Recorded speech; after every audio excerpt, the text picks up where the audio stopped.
So welcome back to the second session at the CDDF annual workshop 2022, the annual conference. And we're actually in this session going to reflect on the 4 workshops that the organisation has held over 2021.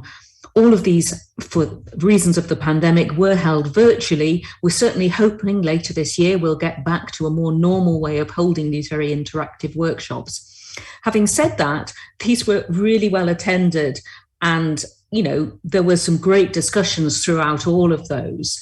So I'm Ruth Plummer, I'm one of the CDDF board members, and it does give me great pleasure to introduce the first of these. I was simply going to run through the various workshops. We've got a presentation from somebody who was involved and attended, and then a question and answer session with me after all of those. So I'd very much encourage you to put your questions into Slido, and then I'll do the live discussion thing. So moving on then to the first workshop of 2021, which was the Endpoint Workshop, Endpoints in Cancer Drug Development. And I'm really grateful to Chitkala Kalidas from Bayer, who's Vice President, Head of Global Regulatory Affairs for Oncology, who's very kindly going to sum up and give us her reflections on this workshop. Thank you. Good morning, good afternoon, and good evening to everyone. It is my pleasure to present to you some highlights from the CDDF workshop on endpoints in cancer drug development on behalf of the program committee for this workshop. This presentation reflects my personal views and not necessarily those of Bayer. The CDDF workshop on endpoints in cancer drug development was a 3-day multi-stakeholder workshop that was conducted in April 2021. The objective of the workshop was to address current challenges with the definition and contextualization of endpoints in cancer drug development and commercialization. The focus of this workshop was on problem solving through debate and discussion. The workshop was organized along 3 key topics. The first topic is when OS, or overall survival, cannot be the primary endpoint. The second, endpoints in expedited regulatory pathways. And the third was PRO endpoints and review of strategies. Day 1 was focused on when overall survival cannot be the primary endpoint. The discussion centered on how overall survival is still the most important endpoint for patients. However, success in the past in achieving long overall survival and also a larger choice of treatments often leads to challenges in using overall survival as the primary endpoint for certain indications. Therefore, novel endpoints become extremely important. However, these novel endpoints cannot be assessed in isolation of other endpoints or the disease context. They need to be carefully validated with evidence from different trials. Still, alternate endpoints may not always correlate with overall survival. So one needs to always think about strategies to correlate novel endpoints with the appropriate established endpoints. Alternate endpoints are important, and this was discussed as part of the EU regulatory perspective. Progression-free survival is an important registrational endpoint, and it can be clinically relevant, but one needs to make sure or need to consider that there is no detrimental effect on overall survival when using PFS as the primary endpoint. Earlier endpoints like objective response rate, along with duration of response, is considered a direct measure of anti-tumor activity, but not necessarily a direct measure of clinical benefit per se. Patient-reported outcomes can be a valid primary endpoint, but there are some problems associated with these data. Very often there are some quality issues. These are not subject to type 1 error control, and this frequently the problem of missing data. So if these are considered and well controlled for, then PROs can be very helpful in providing useful information that can often be used as alternate novel endpoints.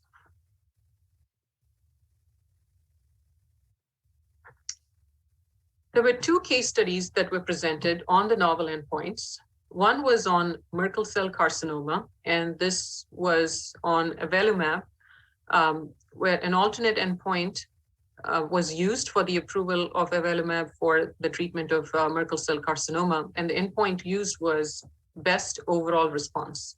Initially, regulators preferred randomized controlled trials with progression-free survival as the endpoint. Response rate, along with defined follow-up, was accepted by the regulators. One should note that this is in the rare disease setting, and also there was a high unmet need. The approval was based on a single-arm trial with historical control. The randomized controlled trial was considered not feasible, and totality of evidence was accepted to support approval. The other case study was focused on a fairly common tumor type, which is prostate cancer. In this case, it was non-metastatic castration-resistant prostate cancer. And this dealt with the approval of 3 drugs within the same class: apalutamide, enzalutamide, and darolutamide. The novel endpoint that was used here was metastasis-free survival, MFS. MFS emerged based on multi-stakeholder discussion, and overall survival was considered not feasible for this specific disease stage. MFS was considered a reasonable endpoint for clinical benefit if it was of acceptable magnitude, there was absence of detrimental toxicity, and a positive trend in overall survival. The regulators, both in the US and EU, accepted MFS for full approval, and these drugs are currently approved in many countries around the globe, outside the EU as well as the US. So MFS, a novel endpoint, was the basis of approval in the case of these 3 drugs, and it was also able to demonstrate a correlation with overall survival, which is the gold standard. Day 2 was focused on endpoints and expedited pathways. For patients, expedited pathways are extremely important, and therefore for all other stakeholders as well, expedited pathways are very important. Despite this acknowledgement, there is still challenges associated with the use of novel endpoints and expedited pathways, because earlier endpoints, which are often the novel endpoints that are considered, need to be seen in the context of novel drugs or treatment, and also in the context of the disease over time. The main challenge seen by patients is the regulatory versus the HTA gap, where earlier approval is not necessarily correlated with earlier access.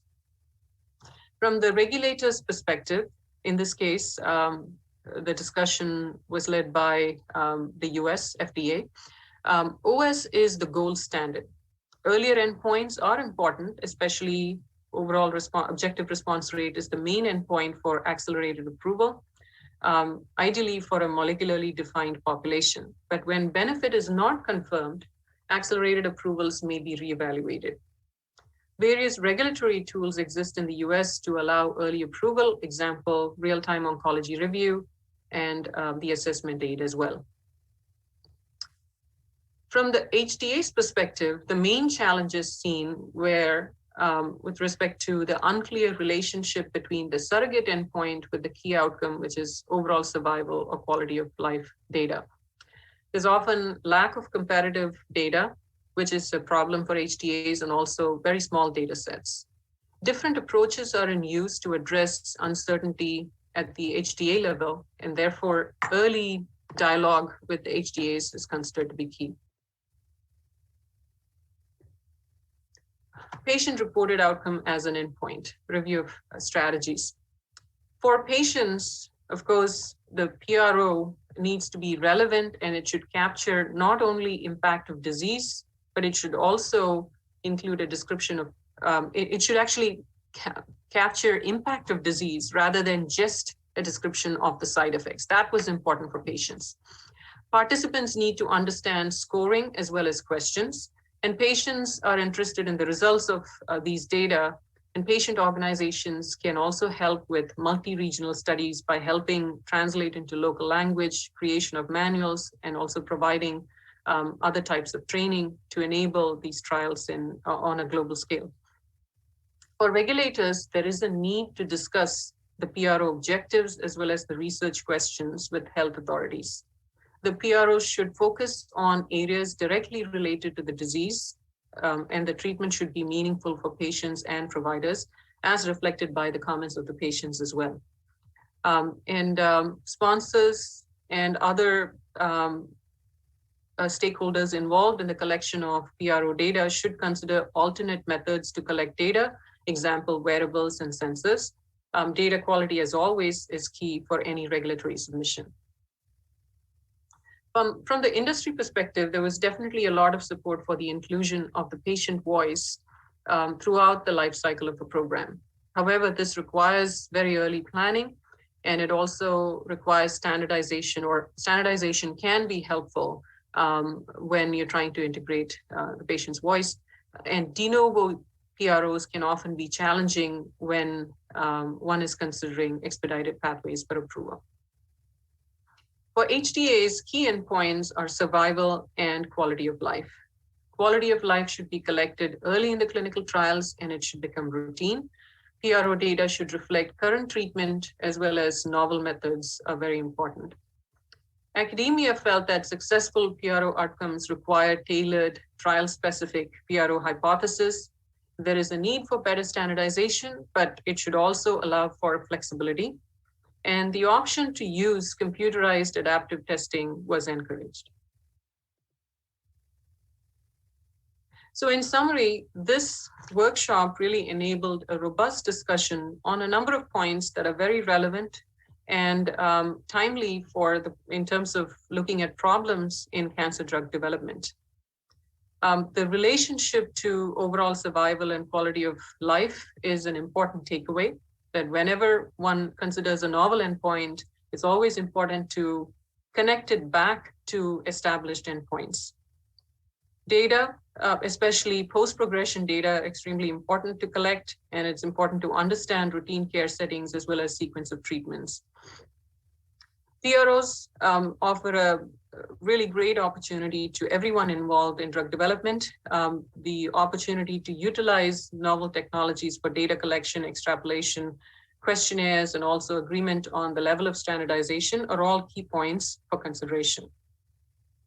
Regulatory pathway, tools do exist that support expedited pathways. Example, the US Real-Time Oncology Review, post-approval real-time oncology review, as well as accelerated approval. However, when you have these expedited pathways in play, either in the US or EU or anywhere else in the world, the post-approval measures become very important. Therefore, leveraging global synergies is very important, whether you pursue an expedited pathway or regular pathway. Paying attention to where you can leverage the global synergies would ultimately help patients. Closing the evidence gap between regulators and HTA bodies is also very important, and therefore there is a need to discuss the evidence plan early with health authorities as well as HTAs on the pivotal trial design, endpoint, PROs, as well as post-approval data generation plans as well. So I'd like to thank CDDF for the opportunity to have such a robust discussion at this workshop.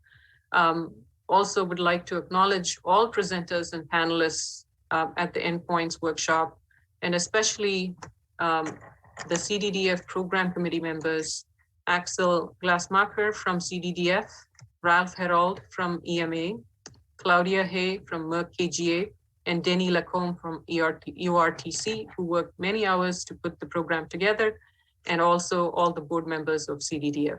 Thank you very much. Thank you, Chitkala. Fantastic summary of what was a really interesting workshop. So once again, can I encourage people, if you put your questions into the Slido app, I'll field them. But I'm now going to take chair's prerogative because I can get the first question in.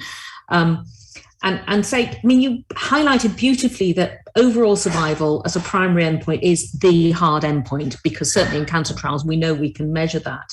versus the alternative endpoints. But we also had that wonderful talk in the last session by Mark Burris about patient-centric multiple paired comparisons for endpoints. I mean, what is the solution to this? I know the regulators will always say it's the gold standard, but with improvement in treatments, there are so many variables beyond that. Although it's a hard endpoint, it's not always as relevant, is it now?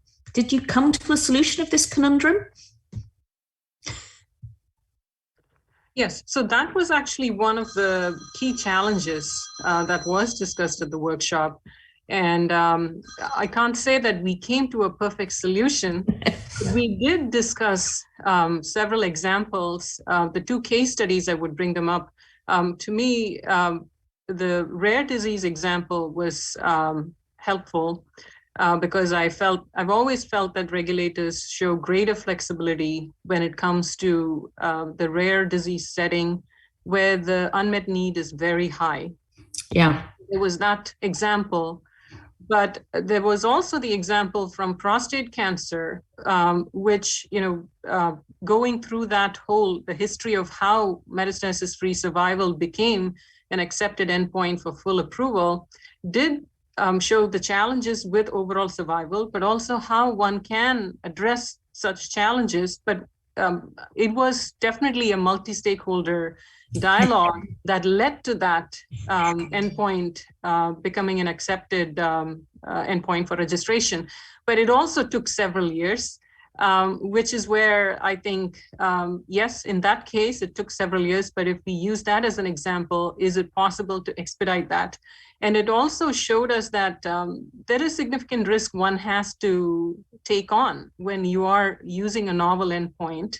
But if there is a clear scientific rationale to use a particular endpoint, and you can even have some assumptions around how it's clinically relevant, then the risk is definitely worth taking because it translates into benefit for patients. So again, I don't think we solved it completely, but the fact that there are examples from the rare disease setting and also cases where endpoints have been used, novel endpoints have been used in more common tumors, just gives us hope that if we keep trying and there is a definite scientific basis for a specific endpoint that's proposed, then because of the unmet need for patients, I think it would definitely help engage different stakeholders, especially the regulators, whom I do feel that regulators want to see such examples come forward. May not be successful right away, but to keep the dialogue going, I think is very important.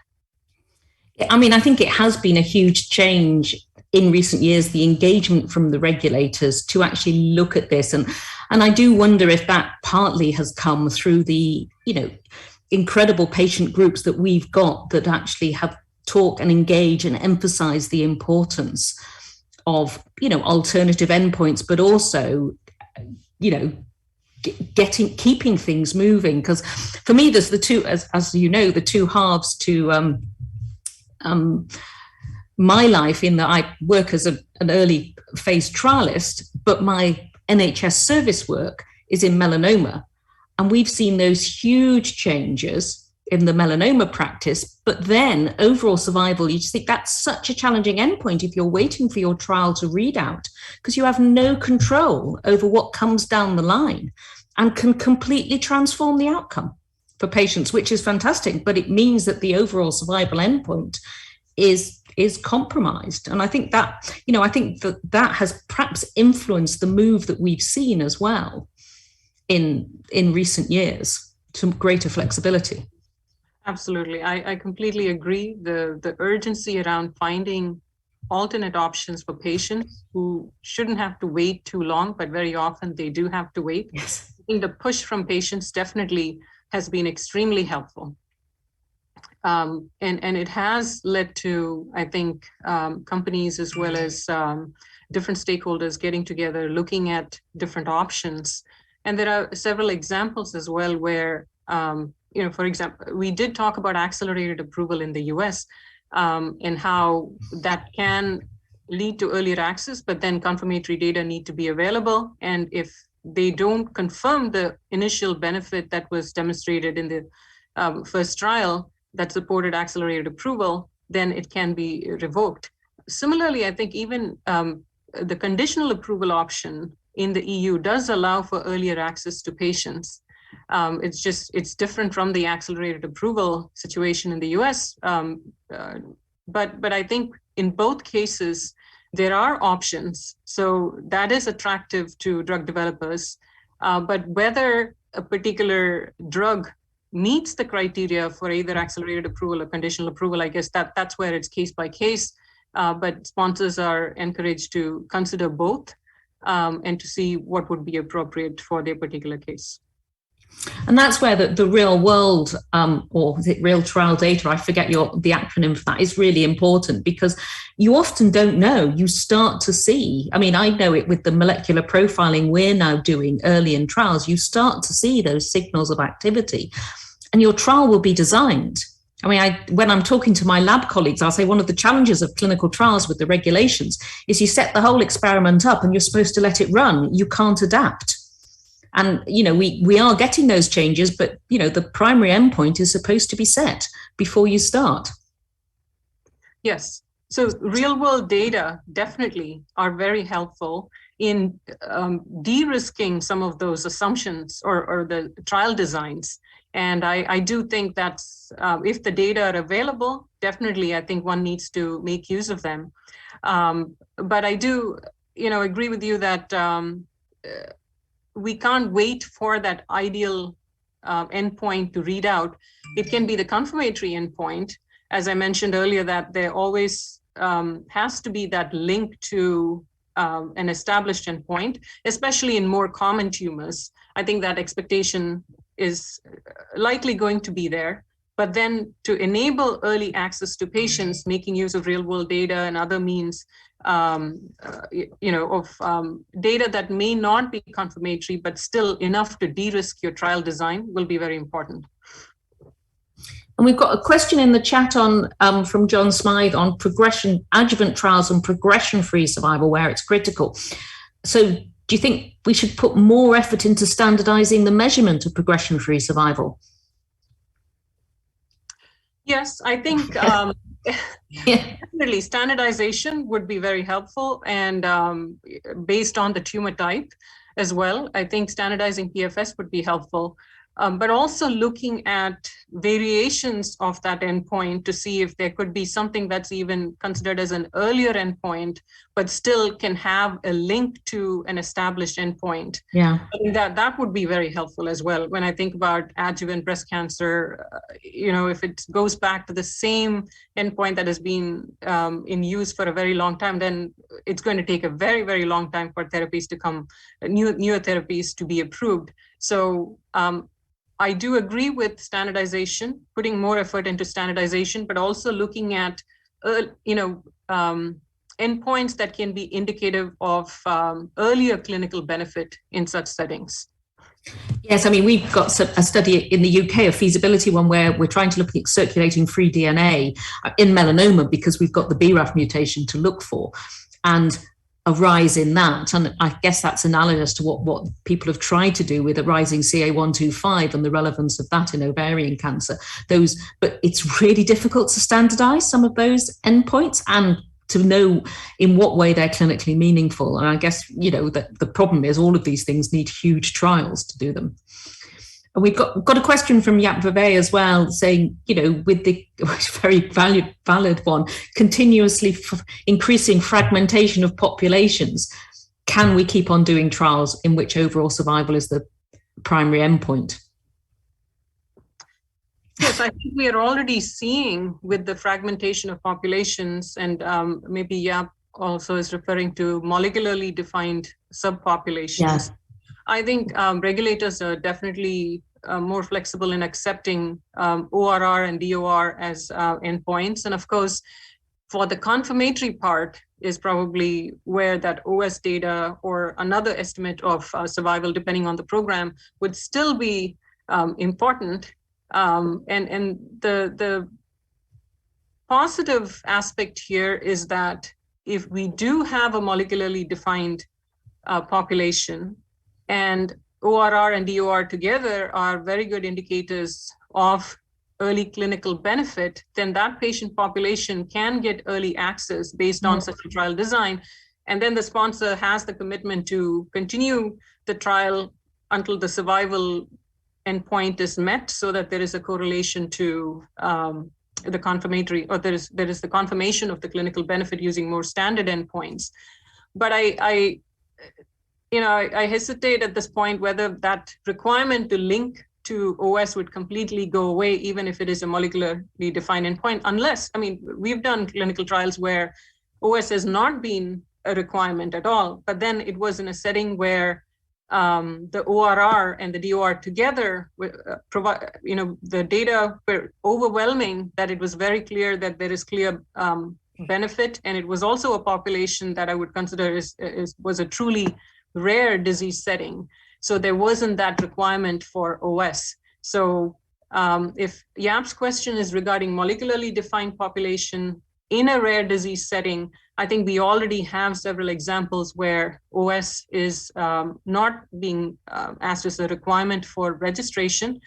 And I think the link to confirmatory data or generating OS as confirmatory data, even that may not be required if it is a true rare disease situation. But for more common tumors, I think we are seeing the need to link it to either OS or something that's already correlated with OS in that disease setting. We've got a question coming in from Roger Wilson about what criteria would you use to decide if a PRO should be a primary or a co-primary endpoint? It's a very specific question. Yes, but thank you for the question.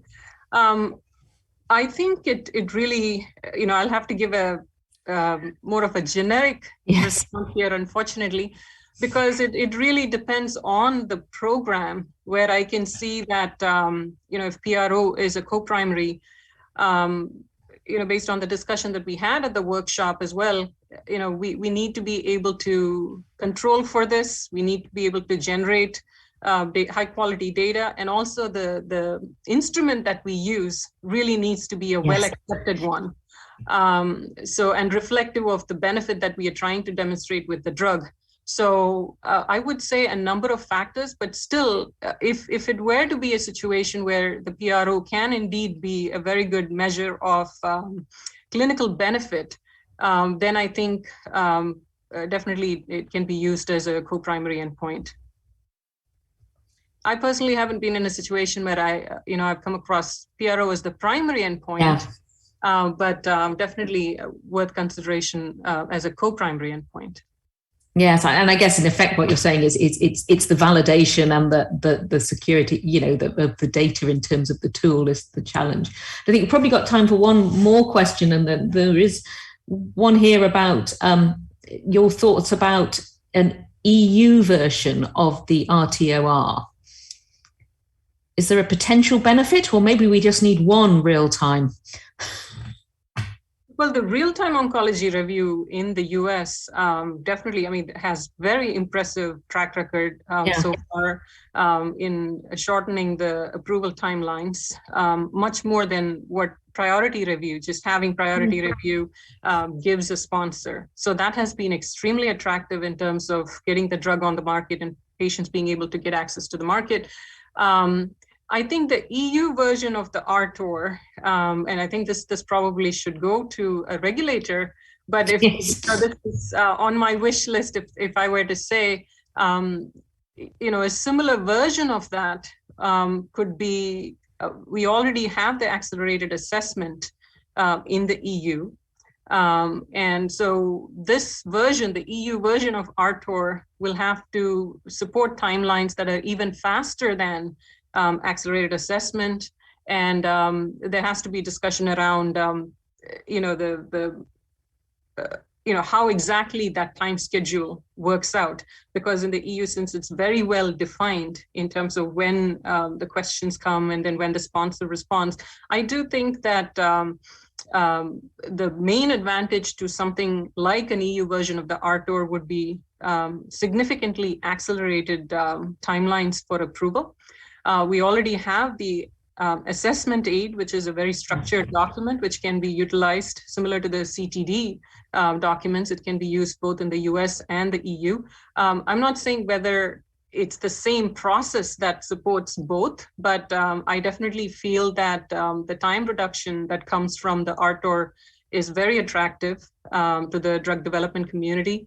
And if the EU were to consider that, I'm sure sponsors will be very happy to work with the agency to support a similar regulatory mechanism in the EU as well.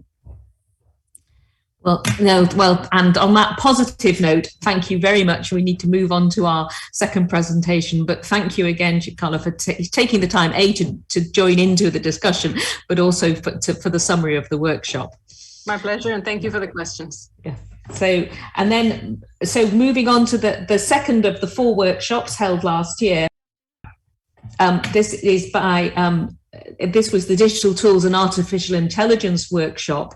And I'm very grateful to Nafsika for Global Regulatory Franchise Head at Roche, who's very kindly agreed to summarize and share her thoughts on this workshop. Thank you, Nafsika. Good afternoon, everyone, and welcome to this session. My name is Nafsika Kronidu, and I'm a Regulatory Franchise Head at Roche. And one of my passions is to explore how we can use novel technologies to improve global healthcare. As I mentioned, the next slide, as I mentioned, I have one disclaimer, I'm a Roche employee. For today's meeting, I have the pleasure of sharing some personal reflections based on the September 2021 CDDF workshop on digital health technologies and AI. In particular, I'd like to provide a brief overview of the topics covered at the September workshop, and then highlight some of what I believe are remaining gaps in supporting the patient needs and building a more coordinated ecosystem. I'll finish with some reflections on how we can address those gaps, and I'm interested to hear your thoughts on those ideas at the panel discussion. The next slide, you see an overview of the September 2021 agenda. At the workshop, we had the pleasure of listening to multiple insightful presentations from different experts, institutions, and countries. On my presentation today, I'll touch on some of those insights from the workshop, but will unfortunately not have time to discuss all those elements, and I encourage all of you to have a look at the actual material from that workshop, including slides and the final report. At the workshop, we talked about both opportunities and challenges related to digital health technologies.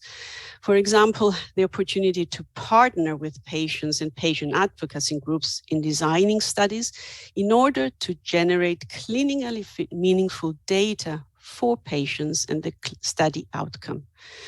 We also talked about how digital health tools can enable the collection of objective longitudinal data, which we sometimes are not able to collect in a traditional clinical trial, for example, to monitor the disease symptoms or collect side effects using these applications.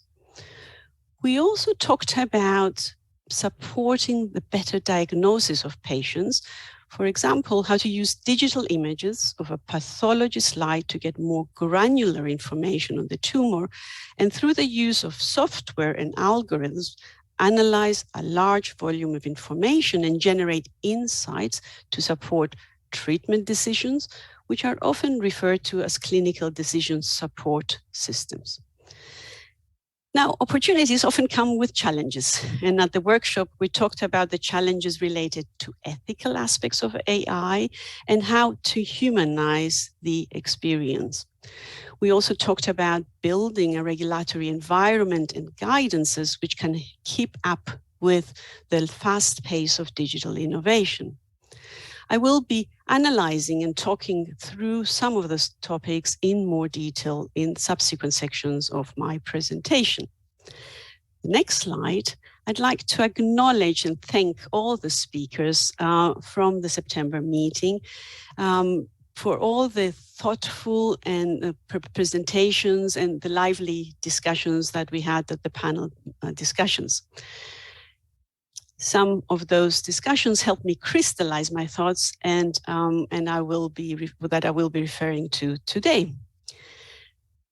On this slide, I'd like to talk a little bit about how digital health technologies can be employed through the life cycle of a product.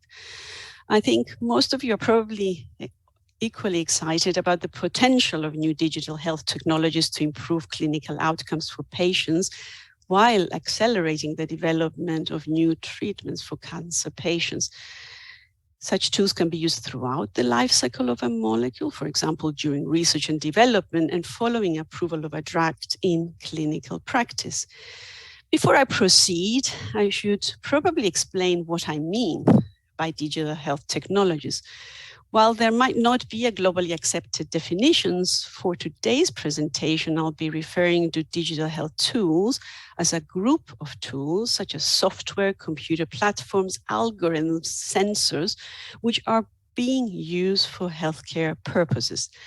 These technologies can span a range of products, can either be used to capture or help interpret data in the preclinical research, in a clinical study, or in clinical practice, and be used to develop drugs and monitor a disease. At the workshop in September, and for today's discussion, I'll focus on tools which can be used in clinical studies, such as tools to capture clinical data consistent with the objective of the study. It's important, however, to acknowledge that we cannot see these three stages of the life cycle of a product as independent and separate entities, but that there's a learning loop across them. For example, if the digital tool is used outside of a traditional clinical study, it can generate real-world data that can be used to further improve the technology and/or design future studies. Now, in the next slide, let's look at the overall patient journey. In this new era, where a drug is being combined with a new technology, there are multiple new elements that we all, patients, physicians, industry, and regulators, to name a few of the stakeholders, need to consider. Let's start with the patient. They are now being confronted with multiple questions and choices. For example, how can I get the most accurate diagnosis for my disease? What's the right treatment for me? And how will my disease be monitored? Can I trust the technology if such a technology is being introduced in a clinical study? Study sponsors, therefore, now need to consider additional elements when designing clinical trials, which includes such a technology. Examples of this technology-specific considerations include ethical components, data privacy, data quality, data interoperability, validation of the technology, etc., etc. And we'll need to all consider all those up front before we start those studies. Clearly, all these elements and the related complexity need to operate in an ecosystem, and our ability to execute on the promise of digital health tools to improve healthcare relies to a large extent on building a coordinated ecosystem which enables collaboration and alignment between the different stakeholders. This is the key theme I'd like to expand on during my presentation today by taking a deeper dive on some of those considerations and finally ending with some thoughts on how we could build a more coordinated ecosystem.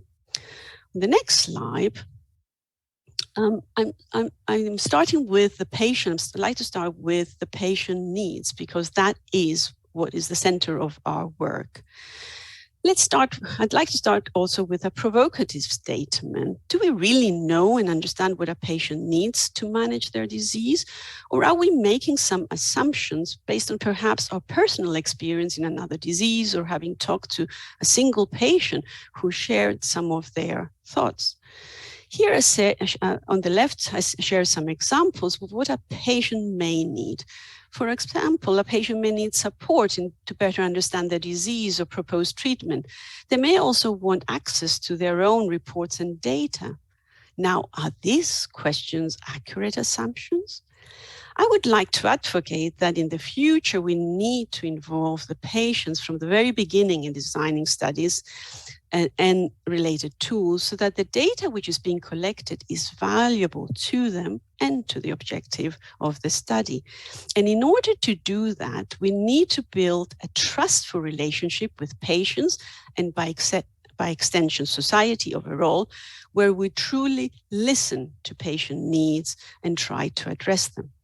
In addition, these tools should be designed so that they are user-friendly and not add burden to their already busy lives. On the next slide, I'd like to talk a little bit about key considerations related to data and artificial intelligence. Despite multiple global initiatives, there are still some open questions that we all need to consider. And then there's an overarching bigger question on whether we need global convergence in addressing some of these questions. So let's start with data. If we all agree that data is high quality data is important to generate insights and informed decisions, then we need to think and consider what are key components in generating high quality data. So for example, the reliability, the consistency, the ability to link data across the systems is incredibly important. And then of course there is the questions of data privacy and security. How can we ensure that the data will be secure and there's no unauthorized access to personal information? Shifting to the right of the slide and related to AI, there are multiple open questions, some of them with ethical perspectives, such, for example, how are we going to maintain human autonomy so that patients feel that they are in control of their own healthcare decisions, and that while we are using artificial intelligence, human logic and intelligence is part of that decision.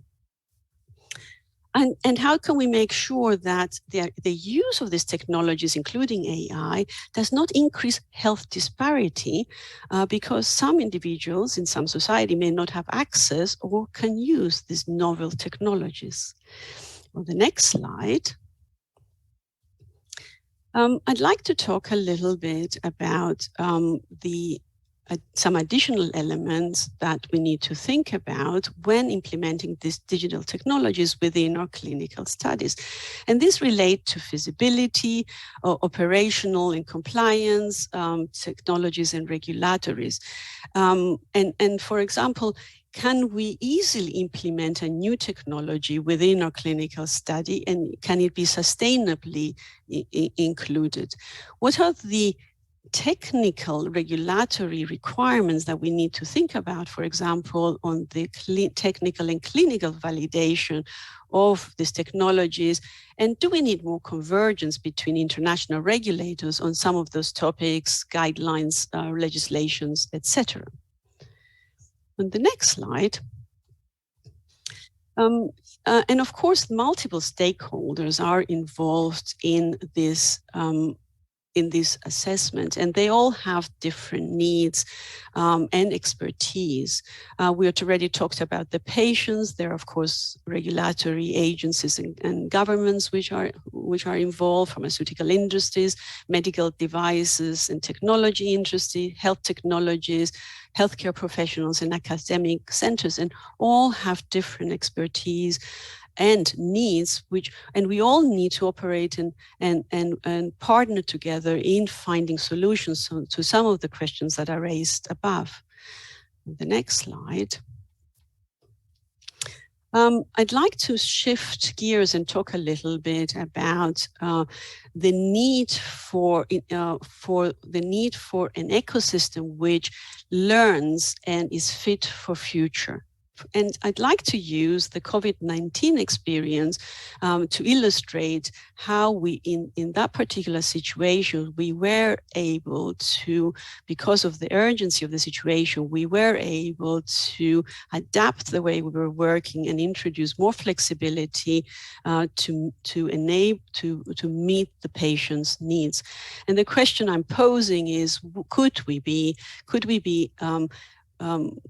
using some of the learnings from the pandemic to build a future ecosystem for digital health technologies, which is more fit for purpose? There are multiple examples here that I'm citing. The ones which are perhaps most relevant for digital health technologies are the use of, for example, telemedicines, which was used during the pandemic to maintain contact with the patients and captured safety and efficacy data. And this has also led to increased interest on the concept of decentralized studies, which enable patients to participate in clinical studies from home. And finally, I'd like to touch on the last point on the acceptability of new vaccines and the hesitancy in society, perhaps because of some lack of trust. And I'm using that last example, not because it's directly linked to new technologies, but how that experience and lack of trust is something that we may need to think about as well when we are introducing more digital health technologies in drug development.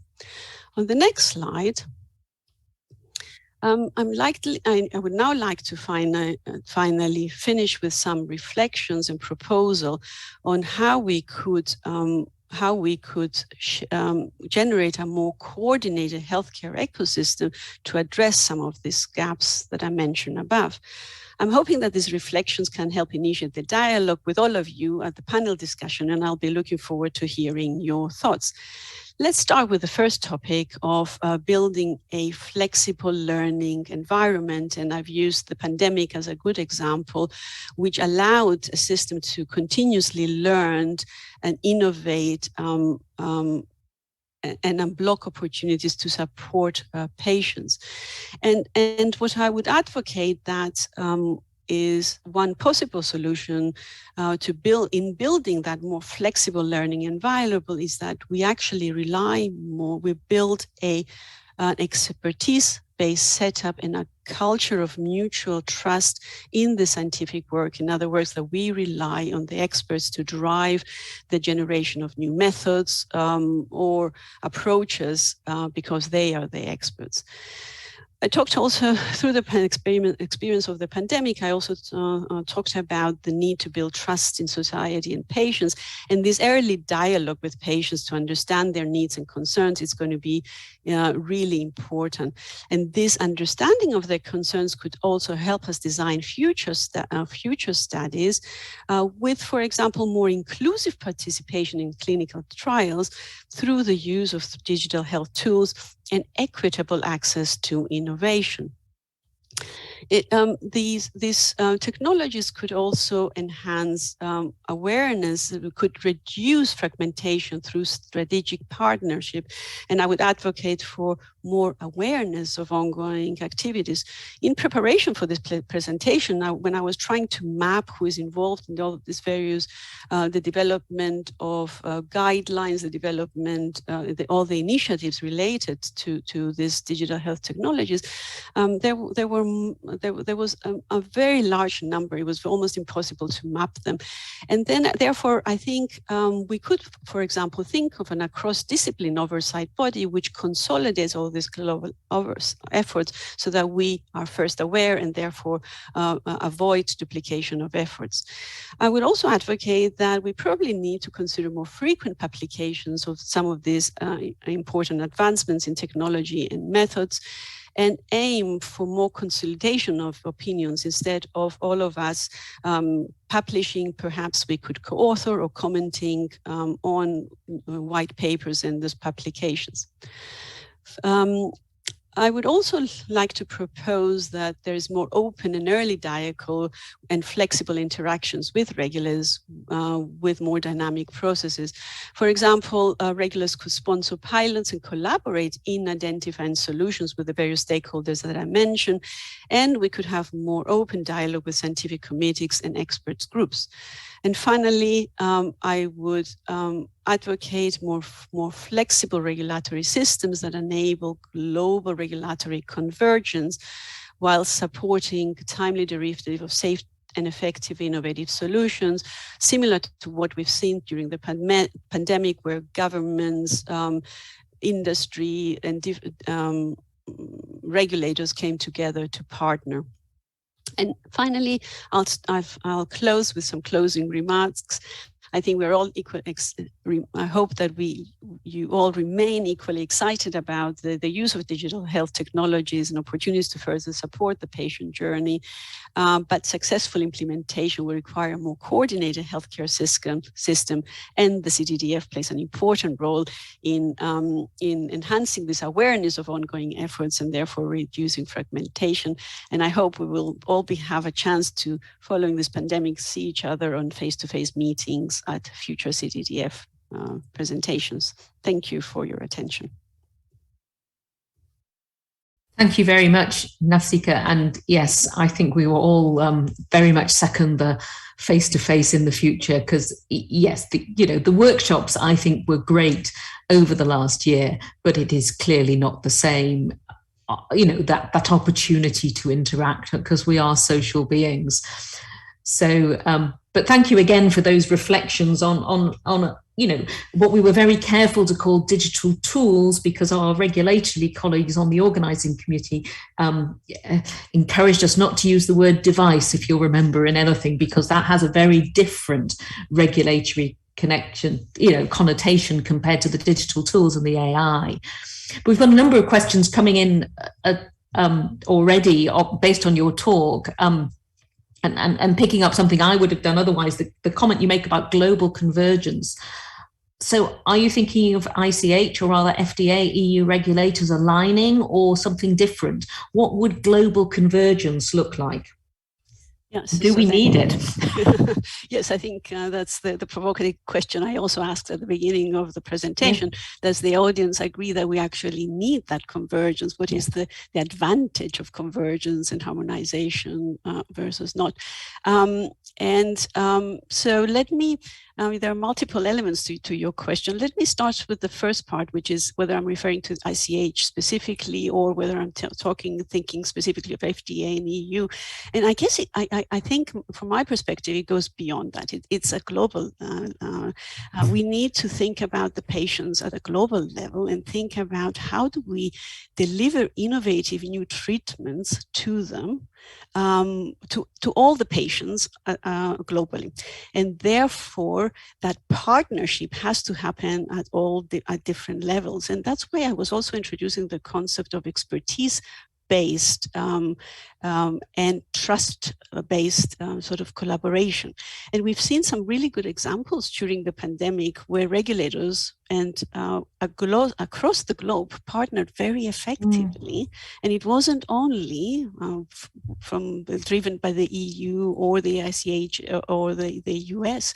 And that collaboration, and I'm specifically referring to some of the reliance programs, right? So which enabled regulators to perform an assessment and collaborate in a specific assessment, often leveraging expertise at the national level, but at the same time enabling for that final decision, the autonomy of a specific government of a specific country to take a final decision. So, and I'm using that as an analogy because if you think about digital health technologies, some of them require very sophisticated methodologies and which require technical experts. So I think it's important that we bring the right experts and right now I'm speaking only for regulatory assessment, but before the actual regulatory assessment, there are other experts involved in generating the necessary methodologies related to the analysis of data from digital health technologies.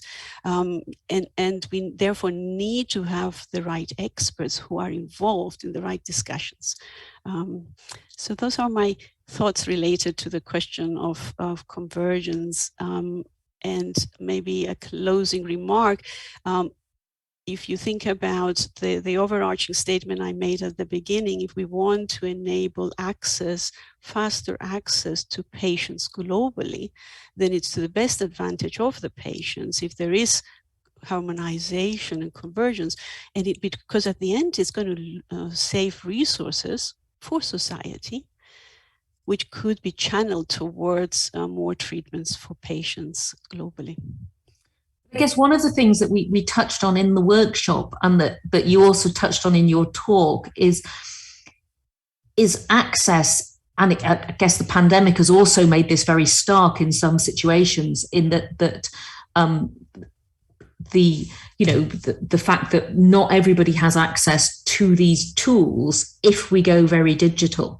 And how do we then give equity of access, even to clinical trials, if we're going to drive endpoints with digital tools, which was a lot of what we talked about?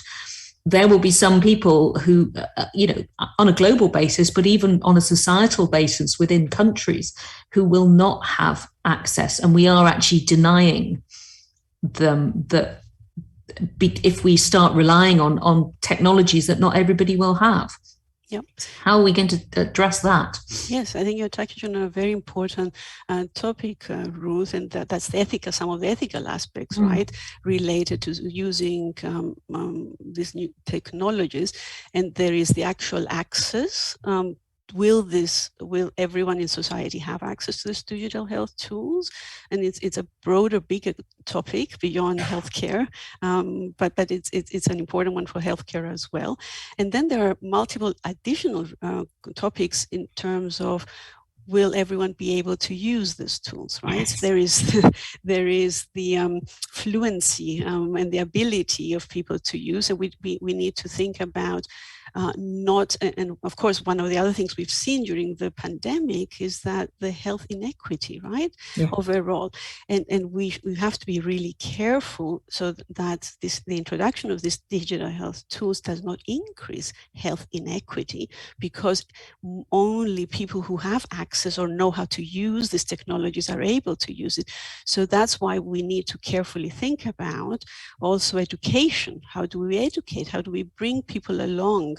How do we enable that? Unfortunately, I don't have the answer in terms of how do we make sure that patients will have that digitalization, but maybe touching on some of the European Commission initiatives. There's a lot of recognition and funding for some digital initiatives, and so there is hope that through all these initiatives, focusing now in the EU, there will be more access to digital technologies for all patients. Yes, and I guess within clinical trials, it's easier because for those of us who run trials units, you can have access and staff there to help and train. But then if these digital tools become part of patient care, then equity of access becomes a huge challenge. We've got a few minutes left, so I was going to bounce another question at you. What would your vision be for an ecosystem or learning environment for digital tools? How would we do that? How do we build a system of mutual trust? Yes. So I guess it goes back. I've used already the example of the reliance, right? The reliance experience during the pandemic, where because we needed to to act with urgency. There was that collaboration, and therefore, what if we were to build more of those collaborative platforms? And let me take it deeper down and use another more concrete example. We know that, and I've talked about it in my talk, that these digital health technologies add a lot of complexity, right, in our clinical trials. So what if we had some specific projects where we all partnered together, and by all I mean relevant stakeholders, to find solutions? So projects which touch on important key challenges in introducing digital health tools in drug development, bring the relevant stakeholders, including regulators, to find solutions which could then be applied in different approaches. And there are some examples, some pilots like that, sandpit proposals, where multi-stakeholders from different expertise come together, bringing their expertise in finding solutions. So that's what I'm advocating for, more of that collaboration in finding solution together. Thank you. I think a fantastic point to end our debate on: more collaboration and more working together. So thank you very much for summarising that workshop. And then to move on to the third of the four, it's fantastic, great to be able to introduce Kim Lyerly on behalf of AAADV for the joint CDDF AAADV satellite session that was held on the Global Pediatric Neuro-Oncology Network. So Kim, thank you very much for your talk and the subsequent discussion that we're going to have. Hello, I'm Kim Lyerly, and I'm going to present on the CDDF AADV satellite session on the Global Pediatric Neuro-Oncology Network proposal. This was a special session that was organized with CDDF at the AAADV meeting in Washington, D.C. that was held virtually in 2021. You can see we had a robust agenda with speakers from around the world, really with the focus on understanding the opportunities and challenges in pediatric neuro-oncology from a global perspective. We started out with a description of the potential challenges for pediatric neuro-oncology, and had some thoughtful comments about strategies that perhaps could address this and develop a framework for improving availability and access to care. As you know, pediatric neuro-oncology is a significant global problem around the world. More than 400,000 children are estimated to develop cancer every year. And pediatric brain tumors are the most common solid tumors and the leading cause of cancer-related deaths among children between the age of 0 to 14. Dr. Roger Packer from the US did a great job in describing the current understanding of pediatric neuro-oncology subtypes. And you can see from this pie chart the ability to clinically define the many different subtypes of solid tumors associated with the central nervous system. This has led to a very sophisticated characterization of the different forms of pediatric brain tumors. In this example, there is a graphical summary of the 12 different subtypes of medulloblastoma, often defined by characteristic genomic and genetic changes, all of which have a unique pattern of disease and the opportunity for therapeutic intervention defined by these molecular changes. This sophisticated characterization of pediatric tumors has led to a challenge in which the correct therapeutic intervention for the correct molecular subtype has to be matched. And this is matched using a framework of clinical trials, particularly active in the United States, but also globally. And these clinical trials networks are supported by the National Cancer Institute, some institutions such as St. Jude's, as well as industry-sponsored trials, either at single sites or at multiple sites. In addition, organizations supported by the NCI or other organizations have been developed to help organize and support study and ongoing research into these molecular subtypes of brain tumors. But as we pointed out, these brain tumors affect children around the world. And in fact, the molecular characterization requires that many of these studies to include patients from all over the world to really achieve their scientific endpoints and accrue sufficient numbers of patients to make meaningful observations. The outcome of all of this work at present has been good for the US and for most high-income countries. The relative 5-year survival for malignant brain tumors is over 75%. And children have access to comprehensive care at academic centers, state-of-the-art chemotherapy, radiotherapy, surgery, as well as support for themselves and their families. And again, we're quite pleased that the outcome for these children can be as positive as it is, and certainly hope to continue to improve that. The problem, of course, is the fact that if we take a global view and to think of this situation as global citizens, we find that 20% of the children in high-income countries have a nearly 80% survival rate, as we point out. But 80% of the children affected by these disorders live in low-income or lower middle-income countries in which they have a 20% cancer survival rate.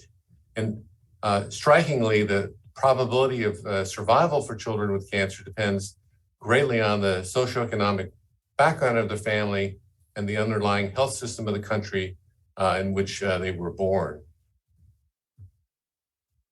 So certainly this results from a variety of challenges, including the ability to make a diagnosis for a pediatric brain tumor, again, in an early stage, having access to the types of imaging that are necessary to make a diagnosis, but also even for fundamental therapeutics such as chemotherapy, as illustrated here, attempts to provide access to fundamental chemotherapy products in parts of Africa have been attempted and have certainly made an impact.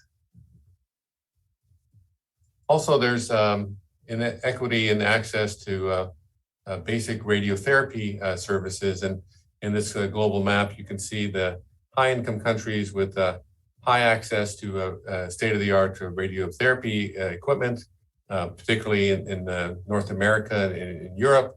But there is significant deficiencies in access in many parts of the world, including Southeast Asia and Africa. So overall, these challenges have led to recognition and a call to address this. The WHO's Global Initiative for Childhood Cancer proposes to achieve at least a 60% survival rate for all children with cancer by the year 2030, which would represent the doubling of the global cure rate and hopefully saving an additional 1 million lives. Well, what are other strategies that could be employed to achieve this goal?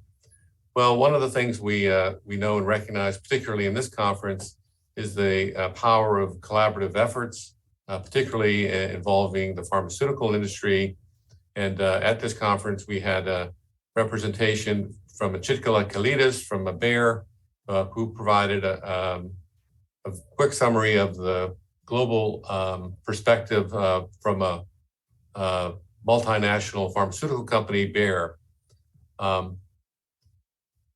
Their ideas were to participate in solution finding, which would really represent opportunities to provide a sustainable model to address pediatric drug development needs from their perspective, including the regulatory requirements. They felt some of these solutions would provide a pre-competitive, multi-stakeholder collaborative initiative to support capacity building, and this would allow the treatment of vulnerable populations with high unmet medical needs. And they felt that these types of efforts were attractive as they advanced the corporate sustainability goals to reduce disparities in access to quality cancer care. For that reason, they had spent a lot of time thinking about the role of pediatric clinical research as a critical component of global oncology drug development.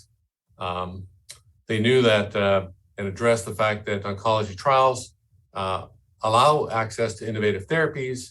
However, there are ethical challenges, recruitment challenges, and infrastructure challenges for pediatric clinical trials.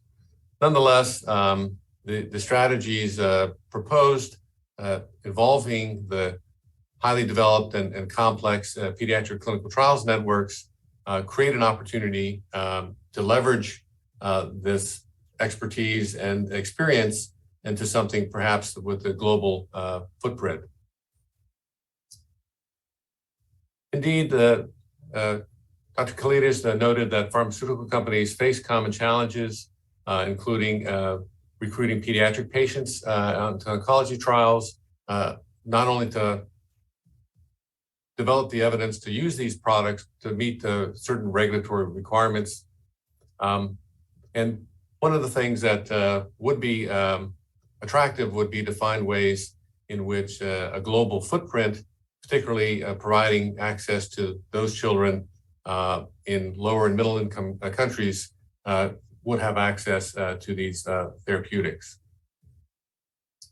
So the BEAR corporate sustainability goals were aligned with this effort, and also their specific interest in reducing disparities in access to quality care.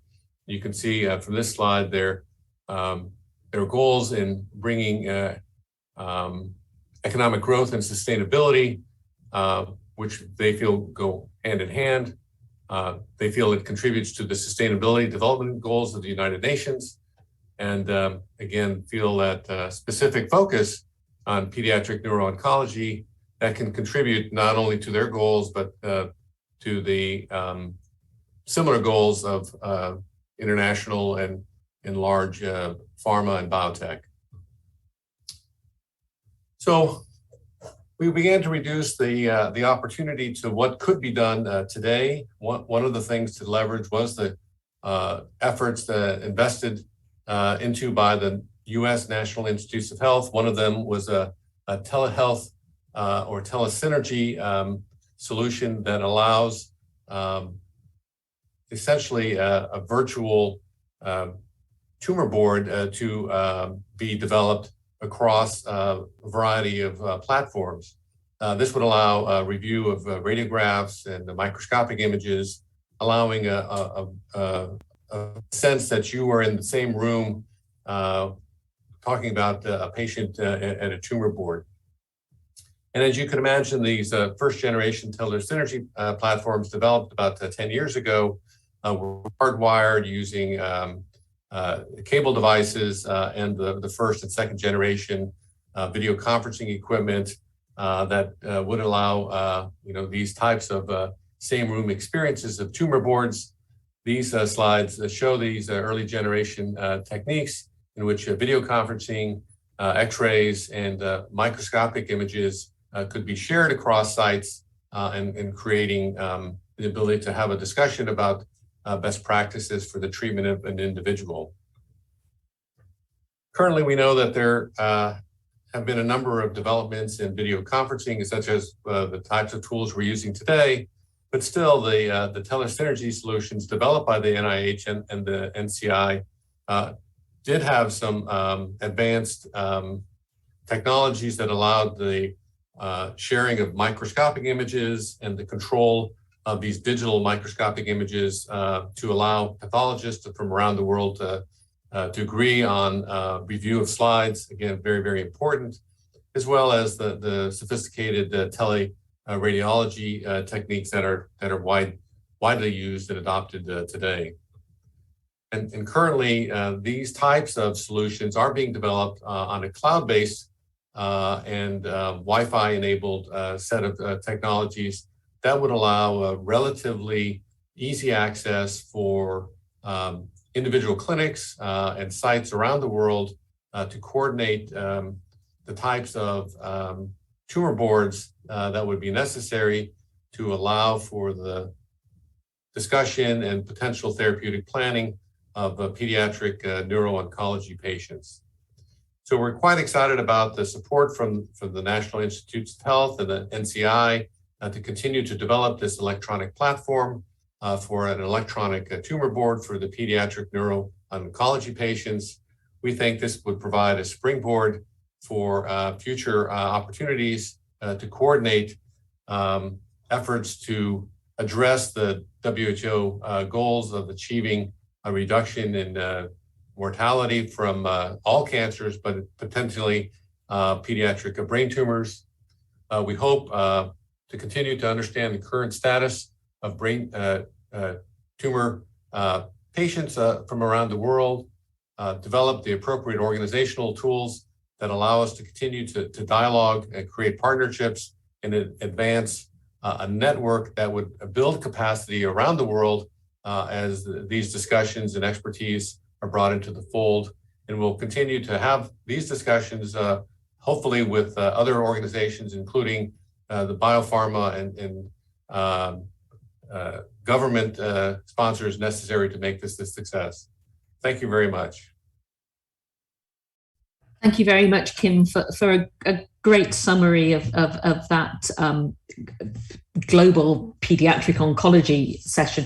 I mean, certainly my pediatric oncology colleagues have always led the way in the ability to work on a much more global way than we perhaps do in the adult world because of the rarity of the tumor. But when you mention in your talk, thinking as a global citizen, how would that work, particularly if we think about, globalization and the increasing molecular profiling? How you can do telemedicine and linking up, but how will we do the more complex stuff to ensure the true globalization?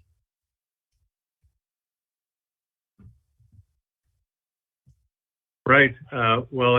Ruth, I think that's a great question, and I think the starting point has to be starting with the fundamental tools we all use to take care of patients, and that is engaging in the discussion, reviewing radiographs and images as we make diagnosis and plan treatments.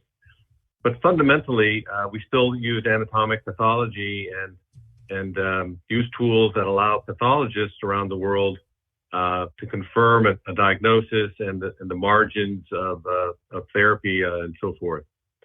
We think that as a starting point, an initial tool could be the expansion of the NCI's telesynergy platform. Again, a credible source with 10 or 15 years of experience that enables pathologists from around the world, the experts that can really review the slides around the world from tumor boards that may not have the kind of expertise necessary to make a diagnosis or a treatment plan for a pediatric neuro-oncology patient, but may in fact have sufficient infrastructure to provide quality care and provide quality radiotherapeutics and chemotherapy. So not to suggest that we can set up a mobile site and deliver care everywhere in the world, but really to elevate the quality sites with the expertise necessary for them to treat neuro-oncology patients and build the capacity to do that around the world as a starting point. And as we heard earlier today, the opportunities now to use genetic profiling to expand the capabilities of artificial intelligence to read radiographs and potentially pathology imaging in the future.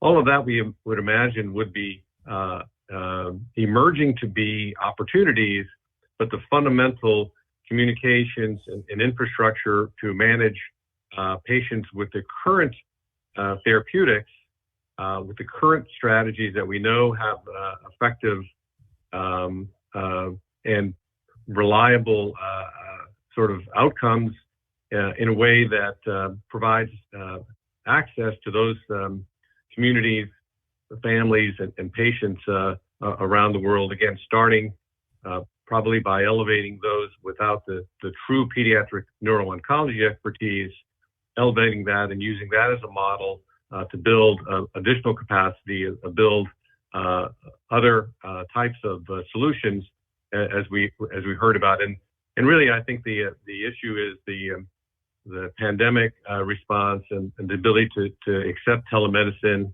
That certainly has been an eye-opener, and certainly I think we'll learn more about the positive benefits as well as we appreciate and understand the burden and the many negatives that have occurred through the pandemic. We hope to establish at least a foothold in utilizing telemedicine to at least bring those communities up to a capacity that allows them to provide the care that would make a difference in the lives of their patients. Yeah, I mean, as Nafsika and I was speaking in the previous session, the pandemic really has, that inequality has really heightened at a global level to everybody just how hard this can be. And your discussion that, some places don't have access to the chemotherapy drugs, whereas I collaborate with a team in Newcastle who've been doing, the risk assessment profiling of medulloblastoma based on molecular profile. And, there's almost two worlds of this, aren't there? Completely separated from the sort of high tech. How do we advance the field? So actually, how do we advance the field on a global basis? And John Smythe's put a question on the same field. He's saying, is not the problem of radiotherapy in low-income countries a major stumbling block as well to this globalization? Right, that certainly is a major issue, and again, we think that the type of thinking has to be not only in providing the appropriate infrastructure and equipment and so forth, but also providing the appropriate leadership and expertise that's going to be impactful. And we think that the idea of pediatric neuro-oncology, and I think Greg Raymond is, the deputy director at the FDA's Center of Oncology Excellence, again, an expert in the pediatric oncology, had brought our attention to this, in which the challenges for pediatric neuro-oncology are not only improving on the existing therapies, but really making sure that the capacity that exists to treat patients really is distributed in a way that's effective and also equitable. And so this is not simply a question of we need a new cure for pancreatic cancer. We all need to work on this. It's we have therapies that work in pediatric neuro-oncology, and there are patients that will not benefit from that because they don't have access. And how do we solve delivery to that last mile, if you will, that patient and that family and that community? We know how to do it. There might be an infrastructure that exists that they can have access to in their country, in their community. And again, it's a different take. I would say a simple way of thinking about it is that there's many views of a hub and spoke example. Everyone should go to MD Anderson or Memorial or St. Jude's for their care. And what we're trying to do is to say, well, let's create capacity around the world so people don't have to travel or who don't have any opportunity to travel around the world can get the care they need in their communities and build their capacity and make each of these communities better, because as they develop the capacity to care for their pediatric neuro-oncology patients, they're going to develop the capacity to care for every one of their patients and every one of their non-oncology patients, because these are the fundamental tools for quality care.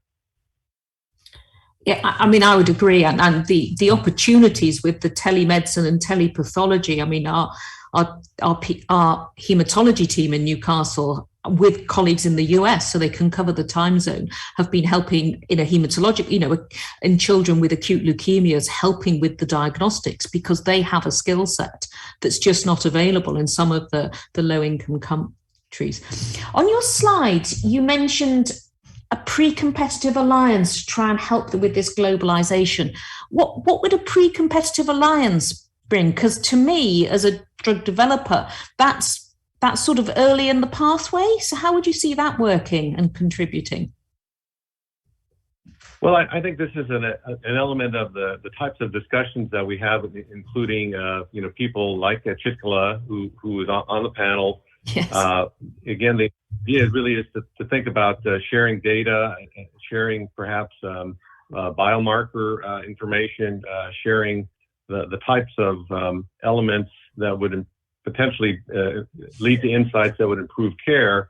And one of the attractive features that we know about pediatric neuro-oncology or pediatric tumors in general is there is such a call to find ways to improve things. It may not be the greatest margin business. It may not be the profit making arm of the company, but certainly we feel that that creates opportunities in which people can have vision beyond their own business success to try to contribute. So I'm sure there are other more sophisticated perspectives on it, but I like to think that the pediatric oncology population is a population we can't say no to, and we have to find ways to work together to improve their outcomes. And as we mentioned here, to make sure that every child and every family with a child in the world would have equitable access to the therapeutic interventions and new therapies that are making a difference for so many reasons. And again, we can talk about the different impacts of the children with cancer have on families, where they, the significant cause of bankruptcy and financial disaster. Again, many elements that are impactful that would benefit from global cooperation to find solutions. And this might be one of the types of examples that we heard about earlier that would get people to work together collectively to find solutions that then could be developed into more conventional or more common diseases that fit into the types of commercial opportunities that more people find attractive. Yeah, I mean, I would very much agree, because it's finding the people with a passion to actually deliver something like that and showing what's possible is what can then roll it out into, as you say, into the wider treatment area. And certainly in the pediatric oncology community, there is that passion for collaboration. Well, I think, as you say, nobody can turn down a child with cancer. It's hugely challenging. And I think on that note of, I'm not seeing any more questions in the chat, on that note of optimism and collaboration, I was going to move us on to thank Kim again and move us on to the final talk in this session, where Jaap Verwey is kindly going to summarize for us the thoughts on the gene and cell therapy workshop that was carried out in November from memory. And as everybody here knows, Jaap is Managing Director of CDDF alongside his other roles. Jaap, thank you very much for doing this, which you're going to do live. Thank you, Ruth. Michael, do I have control of the slides? Yes, I have. Well, just as a startup disclosure, I do not consider myself an expert in the field of cell and gene therapies at all.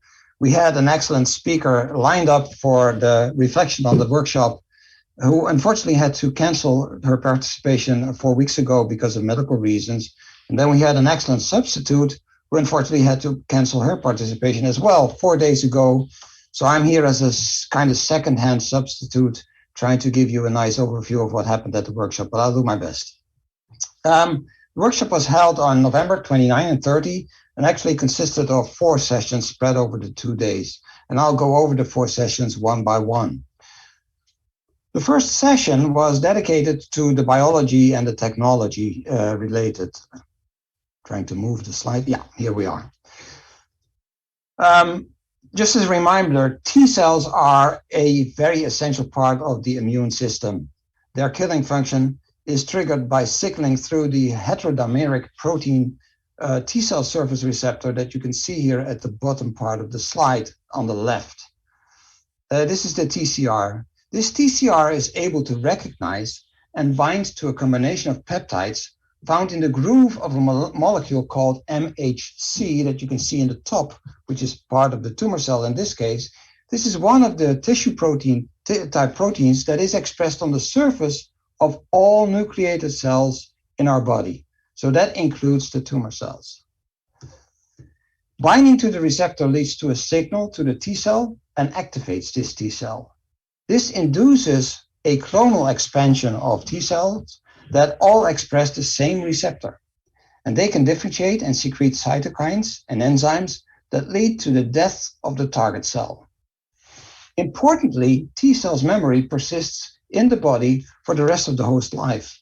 So if T cells can be manipulated to recognize cancer cells, they can become an army against the cancer cell involved, an army that will persist long term.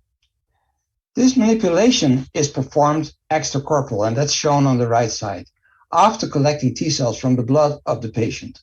In a laboratory, after engineering of the cancer cell proteins, the cells can be cultured and expanded, and then reinfused into the patient.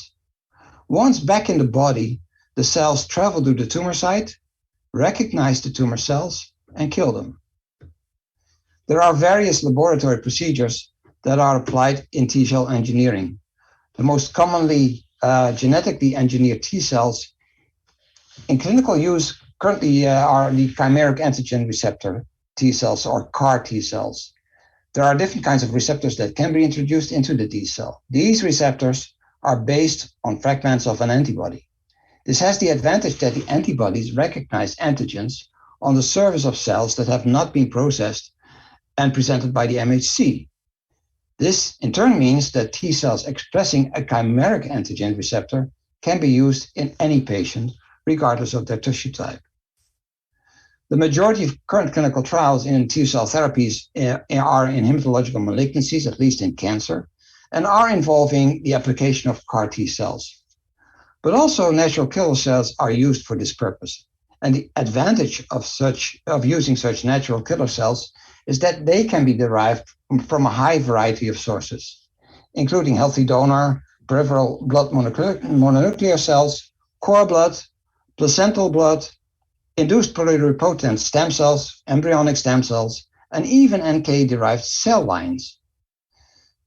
Now, this brings us to the clinical development that was discussed in the second session. In the regulatory environment, both EMA and FDA now have specialized teams for assessment of dossiers on those advanced cell and gene therapies, the ATMPs. At EMA, this involves the Committee for Advanced Therapies, and at FDA, it involves the Office of Tissue and Advanced Therapies, or OTAD, within the Center of Biologics and Evaluation and Research, CBER. Both of the regulatory agencies have issued specific guidances that help applicants of dossiers in finding their way.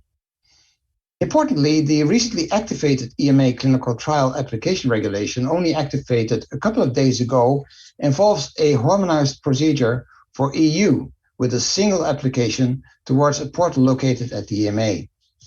There will be a coordinated multinational assessment with a rapporteur. Yet EU member states do retain authorization and oversights. While ATMPs are relatively novel, already over the last 9 years, 19 ATMPs have been approved by EMA, including 4 CAR-T products focusing on hematological malignancies. And similar numbers are achieved by FDA. The past focus has been on single-arm studies in areas of unmet medical needs and rare populations. The rareness of those populations could cause attrition issues and screening exhaustion, but also could create operational challenges in manufacturing and therapy delivery. Interesting developments, such as the so-called parent-child protocol development strategy that's shown here, allow to develop multiple technologies in a faster and more cost-efficient way. In the first in human protocol, master protocol on the left, there is a platform protocol consisting of a core and multiple independent sub-studies focused on dose, early safety, and multiple mechanisms of action. On the right of this slide is the definitive data master protocol that has the same structure but is focused on proof of concept and on registration. And the third part of this initiative is on the bottom is a single long-term follow-up study to which all patients from all sub-studies and all agents that are involved transfer following the end of their study treatment. This approach provides an ideal framework for cell therapy development. In practical terms, it allows parallel examinations of multiple assets in a single master protocol with cross-referenced INDs. The challenges of developing an academically led clinical protocol and program were outlined by Professor Hudacek from the University of Würzburg using the example of the so-called Caramba trial. This myeloma trial is financed by a grant from the EU Horizon 2020 program and involves 6 European countries. It is supported by Myeloma Patients Europe, which ensures a patient-centered focus.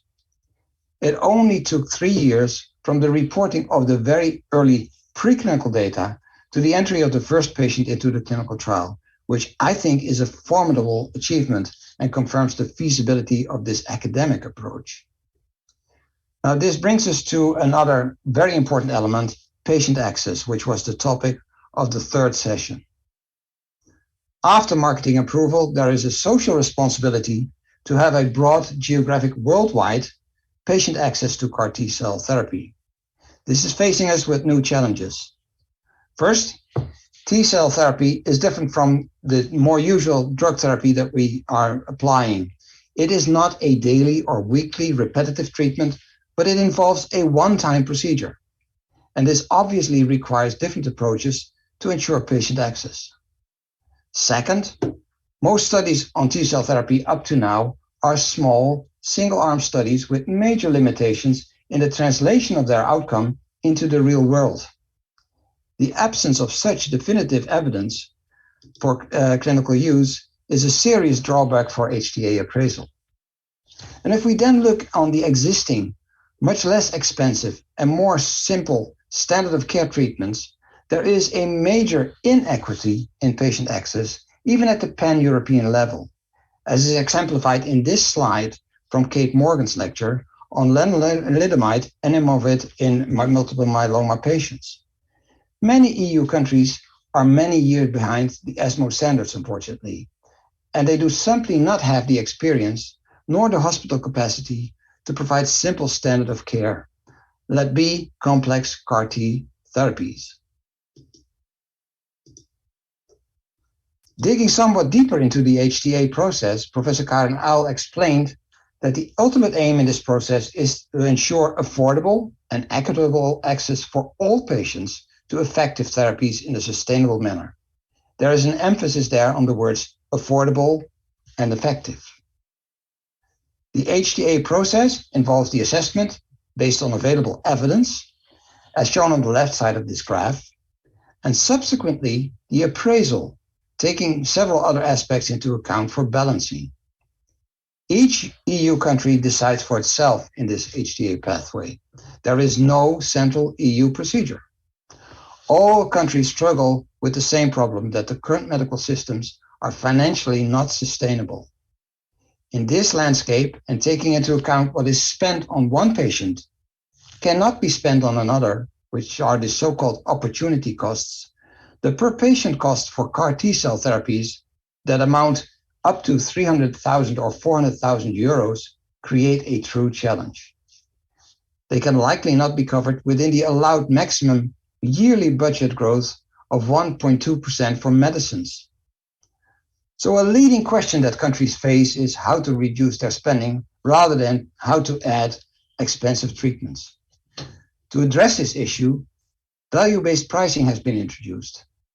This includes factors such as cost per quality of life year gained, pay for performance, volume price arrangements, and more recently, the coverage with evidence development, or CED.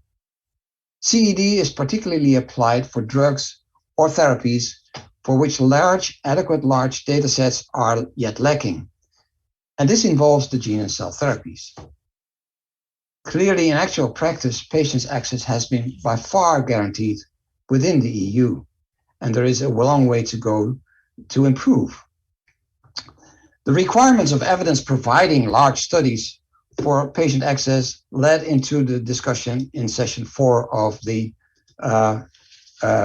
workshop that was dedicated on future study aspects. Speakers discussed the potential of using registries or other sources of real-world data as an external comparator arm that in theory could establish context for single-arm trials. In assessing external comparators, one should differentiate external controls that include adjustments of data at the patient level from benchmark controls that exclude such adjustments. The good message is that there is increasing use of real-world data with external controls for regulatory purposes now. Also involving the use, interestingly, of artificial intelligence and the development of so-called federated learning systems that leave the data within the hospital firewall and only the algorithms that are related to the federated learning systems travel. And they are trained at the different clinical sites involved in the trial. This also has the advantage of safeguarding patient privacy. Now, to end with my talk, we clearly had a fascinating workshop on what I would say somewhat futuristic therapy that ended in a discussion on futuristic applications of algorithms for data assessment. Now, to summarize, here are my take-home messages from this meeting. It's quite clear that we are dealing with very complex technology where continuous improvements are being achieved. We are now into the fourth generation of CAR T cells. There are clearly manufacturing timeline challenges. It even requires an airport close to the vicinity of the manufacturer to get the drug or therapy to the patient as quickly as possible. Yet, it is also evident that T-cell therapies have proven activity, at least in hematological malignancies, and there are early hints of activity in solid tumors as well. Fortunately, regulatory pathways have been activated and are available now, both in the US as well as in Europe. Yet there are several aspects that really require our attention and really require further improvement. We can make use of master protocols for clinical trials, and they can be refined even further than they are now.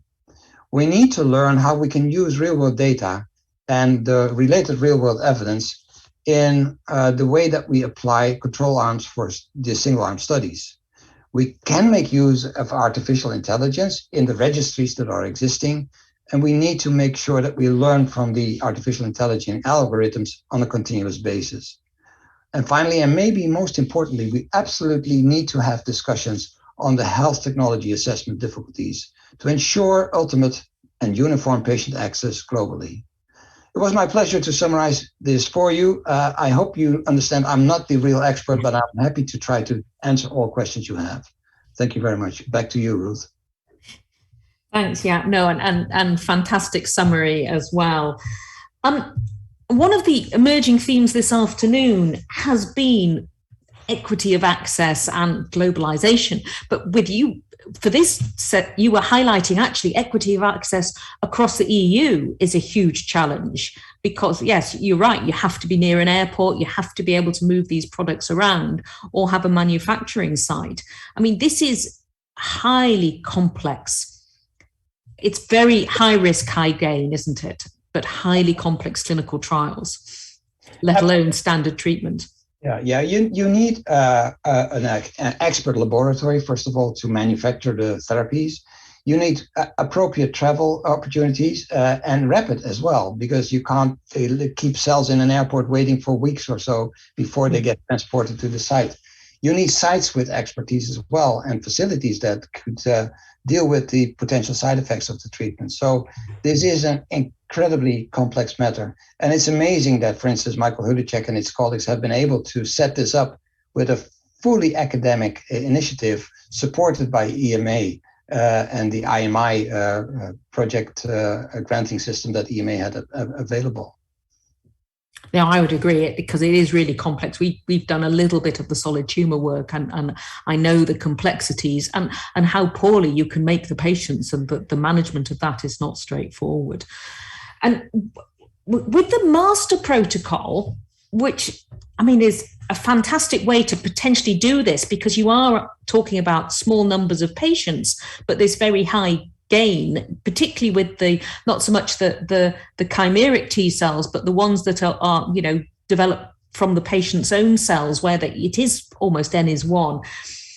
But with multiple assets, are we at the point where but that's still going to be one sponsor, isn't it? We're not at the point yet where you can have a master protocol. Have we got that level of collaboration to deliver this? I don't think it's there yet, but I could conceive that this is going to be possible, and likely the challenges are going to basically force everybody involved to seek collaboration. Yeah. It's certainly something that is being promoted from the FDA side, it's promoted from EMA side. So I think there is really an opportunity there to collaborate, and this could be worldwide. Yes, and I guess it's somewhere where, for example, the NCI led the way in sort of parallel way with the CTEP agreements, and to try and be whether you could have an academic organization that was almost the honest broker in the center to help with this sort of complex development and keep things moving in the clinic. And John's put a question in for us. Is there an argument that given the opportunity cost problem, this should be left to research academic level now and not for registration, not registration HTA? Well, I guess the opportunity cost is a social society issue. And I don't think it is possible that we exclude the HTA bodies there. It's simply not possible. If we leave this up to the academics, we're going to be confronted with people wanting to be able to give any treatment they can think of. If we leave it up to the research, well, I'm not sure whether that's the appropriate place to talk about this. This is really a society discussion. Yeah, and the other thing that fascinated me in your slides was the talking of the long-term follow-up, and you talk about 15 years safety monitoring. Now, I'm used to storing clinical trial records for 15 years, but this is safety monitoring. That is a sign of the hope of these treatments, isn't it? Well, if you look at the first patient on, that was a leukemia patient, she's still treatment-free now for 10 years, so let's be optimistic. The early outcomes in some of those trials is certainly fascinating. And as somebody who's always been involved in the treatment of solid tumors, so that was less effective than the treatment of hematologic malignancies, this was fascinating information. So I'm not sure that 15 years is an absolutely overly optimistic endpoint. Yes, but I guess it goes, the safety question is really important if we're going to get really long-term survival. As you know, having known me for years, I'm hesitant about the word cure as a cancer doctor who sees patients, but if we're getting that long-term survival, the safety implications of what we're doing are so important. And, survivorship is a huge subject in the pediatric oncology community because they have much better survivorship than we don't do in the adult world. But these treatments may give us those survivorship, therefore toxicity challenges. But on the other hand, they will also give us these survivor challenges and the survival data. And if you have a patient that survives for 10 years or 15 years that would not have survived at all without such therapies, even if you have 300,000 euros that you have to spend once on that patient, if you divide it by 15, it doesn't become a very expensive treatment. It's the problem that we simply do not know yet. And we have to balance these new technologies and their short-term outcomes against what we know with the usual drugs that we have. Yeah, no, it is. It's a fascinating but very complicated area, and very different from where you and I started with small molecules and or even chemotherapy, having been trained by Hilary Calvert and carboplatin. So, it's a very different world that we're now trying to get our heads around and to deliver trials for patients within. Absolutely. I'm not seeing any other questions within the chat. I didn't know if you had any final thoughts, Jaap, or then perhaps, as you pointed out to me, people have had nearly 5 hours in front of their cameras today. Maybe we wind up our first day of the annual conference. So, and we can make people aware that at least for the partners of CDDF, the data and the recordings will be available on the intranet, almost next week. So you can always listen back to the lectures and think of further questions for future workshops of CDDF. But I think we can stop here, Ruth. You can close the session. Yes, thank you, Jaap, and to all my speakers this afternoon, and to the people who've contributed to the questions. But on the event website, there's a way for you to give us feedback so we can deliver a better conference for you next year, or better workshops as well. But apart from that, I was going to say thank you again, and to all who've participated today. And we start again tomorrow at 1 o'clock Central European time. So whatever time zone you're on, it's 1 o'clock Central European, and I'll see you all again tomorrow. Bye.